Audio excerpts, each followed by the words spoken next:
ਅੱਜ ਦੇ ਲੈਕਚਰ ਦੇ ਵਿੱਚ ਆਪਾਂ ਗੱਲ ਕਰਾਂਗੇ ਆਇਲਸ ਲਿਸਨਿੰਗ ਬੇਸਿਕ ਕੀਵਰਡਸ ਕਿ ਜਿਨ੍ਹਾਂ ਨੂੰ ਤੁਸੀਂ ਅੰਡਰਸਟੈਂਡ ਕਰਕੇ ਆਪਣੀ ਜਿਹੜੀ ਲਿਸਨਿੰਗ ਆ ਉਹਨੂੰ ਇੰਪਰੂਵ ਕਰ ਸਕਦੇ ਹੋ। ਜਿਸ ਤਰ੍ਹਾਂ ਤੁਹਾਨੂੰ ਸਭ ਨੂੰ ਪਤਾ ਹੈ ਕਿ ਜਿਹੜਾ ਲਿਸਨਿੰਗ ਆ ਇਹਦੀ ਟਾਈਮਿੰਗ ਹੁੰਦੀ ਹੈ 30 + 10 ਮਿੰਟਸ ਔਰ number of questions is 40। Exam ਦੇ ਵਿੱਚ ਇਹ ਫਸਟ ਮੋਡਿਊਲ ਹੁੰਦਾ ਹੈ। ਇਹਦੇ ਵਿੱਚ ਹਰ ਸੈਕਸ਼ਨ ਦੇ ਵਿੱਚ ਕੀ ਹੈ ਕੁਐਸਚਨਸ ਅਲੱਗ-ਅਲੱਗ ਹੁੰਦੇ ਆ, ਡਿਫਰੈਂਟ ਟਾਈਪਸ ਆਫ ਕੁਐਸਚਨਸ ਹੁੰਦੇ ਆ। ਤਾਂ ਆਪਾਂ ਗੱਲ ਕਰਾਂਗੇ ਕਿ ਕੀ ਥਿੰਗਸ ਟੂ ਅੰਡਰਸਟੈਂਡ, ਲਿਸਨਿੰਗ ਨੂੰ ਆਪਾਂ ਕਿੱਦਾਂ ਅੰਡਰਸਟੈਂਡ ਕਰਨਾ ਔਰ ਇੰਪਰੂਵ ਕਰਨਾ ਆਪਣਾ ਸਕੋਰ। ਜਿਹੜੇ ਮੋਸਟਲੀ ਸਟੂਡੈਂਟਸ ਆ ਉਹਨਾਂ ਦਾ ਟਾਰਗੇਟ ਹੁੰਦਾ 7 8 9 8 ਔਰ 9 ਵਾਲੇ ਬਹੁਤ ਘੱਟ ਹੁੰਦੇ ਆ ਔਰ ਮੋਸਟਲੀ ਕੀ ਹੈ 7 ਬੈਂਡਸ ਟਾਰਗੇਟ ਵਾਲੇ ਹੁੰਦੇ ਆ। ਇਹਦੇ ਵਿੱਚ ਕੀ ਹੈ do not panic as questions get difficult। ਤੁਹਾਨੂੰ ਵੀ ਪਤਾ ਜਿਹੜਾ ਫਰਸਟ ਸੈਕਸ਼ਨ ਹੁੰਦਾ ਸੈਕਸ਼ਨ 1 ਉਹ ਕੀ ਸਭ ਤੋਂ ਈਜ਼ੀ ਹੁੰਦਾ।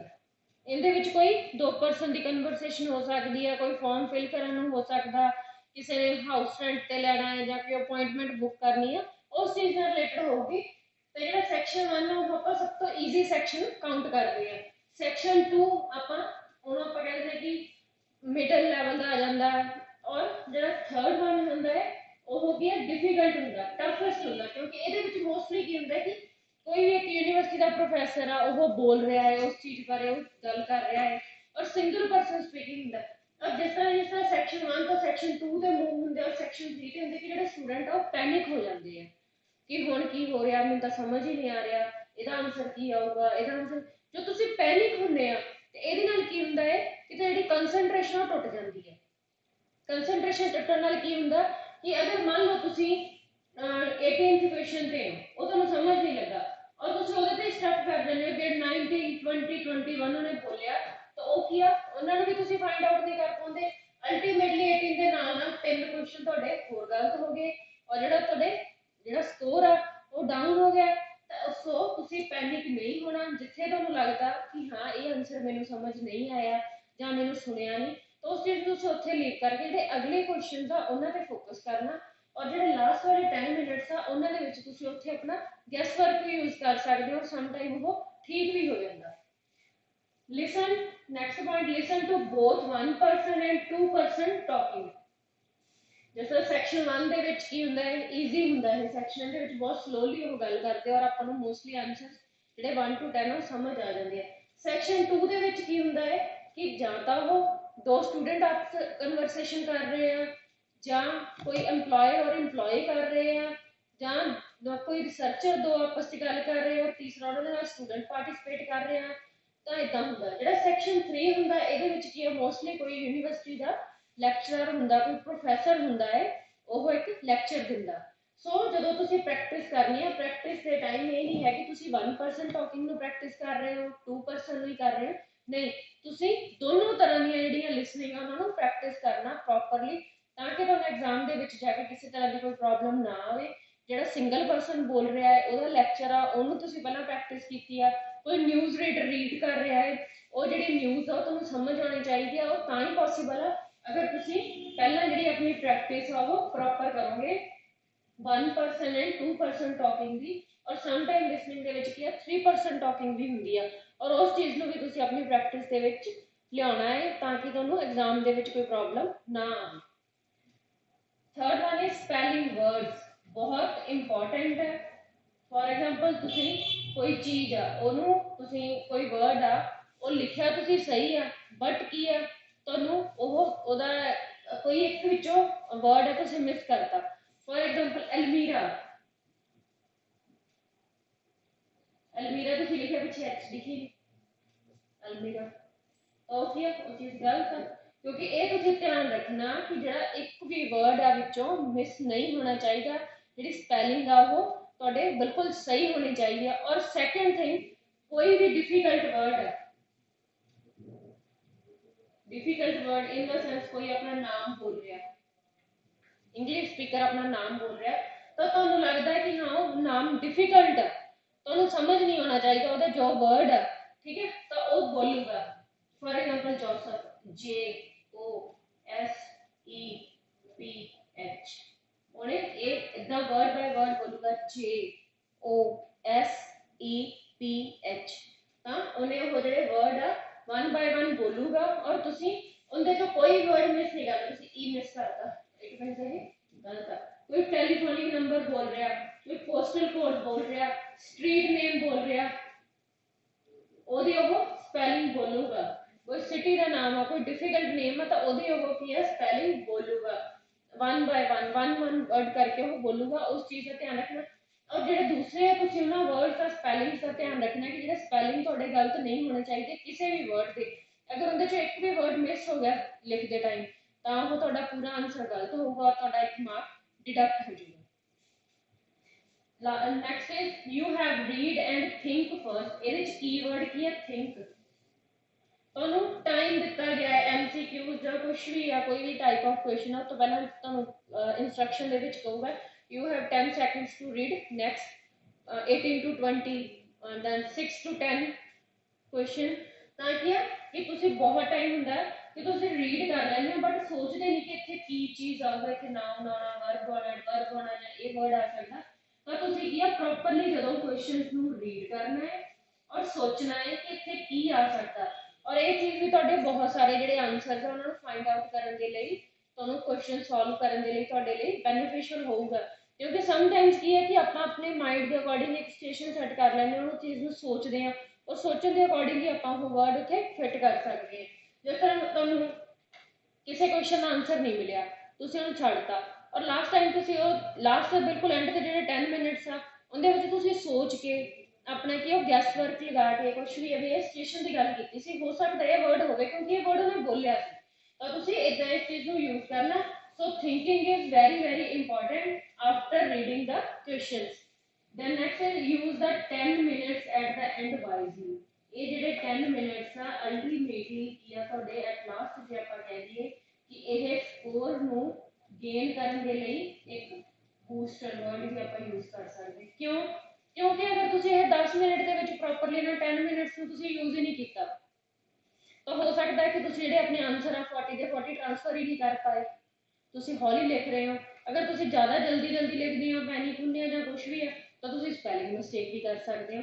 सो जो 10 मिनट्स आ लास्ट वाले जो तुम आंसर ट्रांसफर करने मिलने हैं तो उन्होंने 10 मिनट्स को बहुत ध्यान वाइजली यूज करना ताकि जो तुम अपना स्कोर आ वधिया गेन कर सको। हो सकता है कि जो तुम आंसर शीट सॉरी बुकलेट है बुकलेट के उपर तुम शॉर्ट फॉर्म के वर्ड यूज लिखते हैं बट जब तुम ट्रांसफर करना है उदों तुम ध्यान रखना है कि जेडे मैं आंसर आ ये लिखे है ये प्रॉपर लिखे है, किसी भी शॉर्ट वर्ड तो नहीं लिखा जो शॉर्ट फॉर्म्स तो नहीं लिखा। तो इस चीज़ का तुम प्रॉपरली ध्यान रखना। ये तो ही पॉसीबल है अगर तुम अपना केयरफुली अटेंटिवली उस चीज़ को करते हो। एक इदा नहीं है कि अगर तुम 10 मिनट्स के अपना पहले 5 मिनट्स के आंसर ट्रांसफर कर ले और जो लास्ट वाले 5 मिनट्स बचे सैकेंड पार्ट के तो उनके क्या तुम उन्होंने क्रॉस चैक कर सकते हो। क्रॉस चैक नाल ये बेनिफिट है तो तुम्हें पता लग जाएगा कि हाँ तुम कोई आंसर गलत तो नहीं लिखा, कोई स्पैलिंग मिस्टेक तो नहीं है। अगर तुम्हें स्पैलिंग मिस्टेक लग गई तो तुम उस चीज़ को चेंज कर सकते हो या तुम समझ नहीं लग रहा या तुम क्लीयर नहीं लिख पाए तो उस चीज़ को तुम इरेज करके दोबारा लिखना।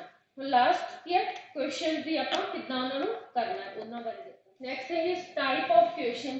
जिस तरह रीडिंग के 4 टाइप्स या लिस्ट ऑफ हेडिंग्स मैचिंग हो गया, MCQs फिलिंग द ब्लैंक्स और true false not given. But इस तरह ये लिसनिंग के different types of question 6 type of question होंगे जिन्होंने सॉल्व करने के लिए डिफरेंट स्ट्रैटेजी की जरूरत होती है।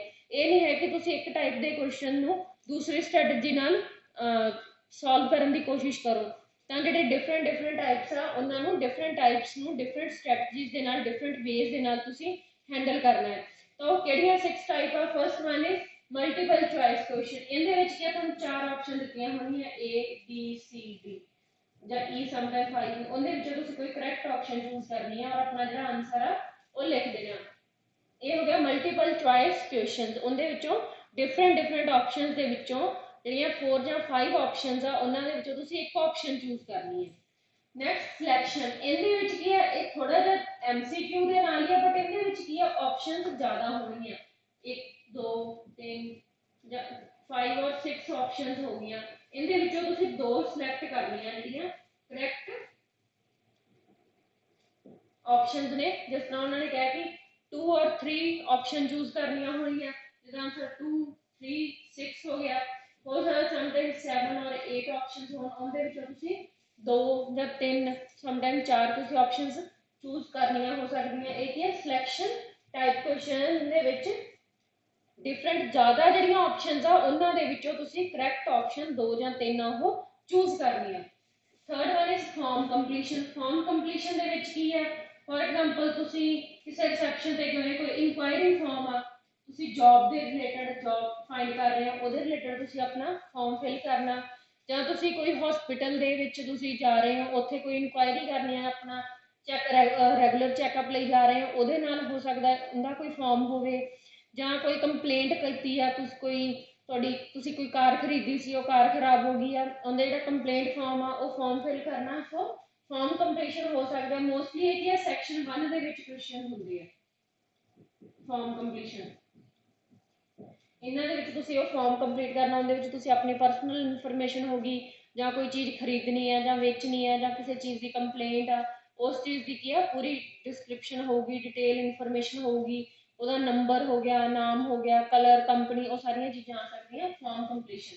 फोर्थ वन इज लेबलिंग है मैप और डायग्राम। ਇਹਦੇ ਵਿੱਚ ਕੀ ਕੋਈ ਇੱਕ ਪਾਰਟਿਕੂਲਰ ਤੁਹਾਨੂੰ ਮੈਪ ਦਿੱਤਾ ਹੋਇਆ ਹੈ, ਇਹਦੇ ਵਿੱਚ ਇੱਥੇ ਐਂਟਰੈਂਸ ਆ ਗਿਆ, ਇੱਥੇ ਕਾਰ ਪਾਰਕਿੰਗ ਆ ਗਈ, ਔਰ ਇਹਨੇ ਅੰਦਰ एंटर ਹੋ ਕੇ ਨਾਲ ਆਫਿਸ ਆ ਗਿਆ, 3 क्लासरूम आ गए, ऊपर इधर मेन एडमिनिस्ट्रेटिव ब्लॉक हो गया, ए बी सी डी, कुछ इधर कैफेटेरिया ई।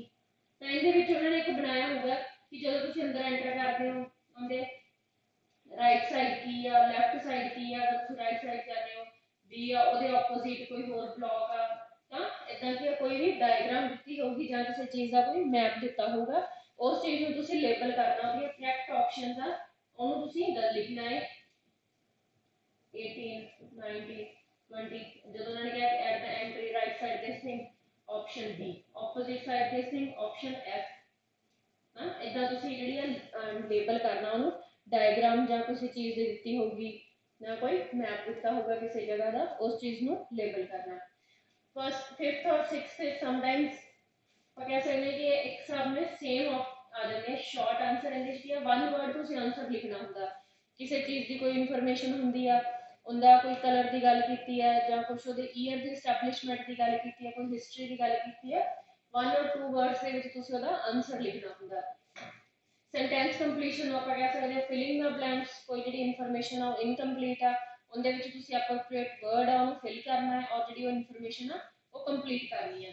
सो ये डिफरेंट क्वेश्चन आ, डिफरेंट टाइप ऑफ क्वेश्चन आ 6, इन्होंने सॉल्व करने जी स्ट्रैटेजीज आ, हर क्वेश्चन सॉल्व करने की स्ट्रैटेजी अलग आ, और तुम कन्फ्यूज नहीं होना कि अगर जो MCQ आ गया मैं उन्होंने कितना सॉल्व करूँ, शॉर्ट आंसर आ या सेंटेंस कंप्लीशन आ, तुम इन्होंने कन्फ्यूज नहीं होना। पर नैक्सट क्लास के डिस्कस करांगे कि वो किहड़े स्टैप्स आ जां किहड़ियां स्ट्रैटेजीज आ जिन्होंने यूज करके तुसीं जिहड़े अपने आंसर आ वो बिल्कुल सही लिख सकते हो, और जिहड़ा अपना बैंड स्कोर आ एप्रोप्रिएट गेन कर सकते हो। और ये तुहाडे लई बेसिक स्टैप्स आ जिन्होंने लिसनिंग तुसीं अगर बिगनिंग तो स्टार्ट कर रहे हो तो ये चीज़ां अंडरस्टैंड करनियां तुहानूं जाननियां बहुत जरूरी है। सो बेसिक वाले स्टूडेंट आ जिहड़े स्टार्टिंग वाले स्टूडेंट आ न्यू स्टूडेंट्स लई ये वीडियो बहुत हैल्पफुल होगी, और तुसीं इस वीडियो नूं ध्यान नाल सुनना, और अगे लेटेस्ट अपडेट्स के लिए आप साडा चैनल सबसक्राइब करो ताकि जी तुहानूं रेगुलर इनफॉर्मेशन तुहाडे तक पहुँचती रहे, और तुसीं अपना जिहड़ा डिजायरेबल बैंड स्कोर आ अचीव कर सको। Thank you students, have a nice day.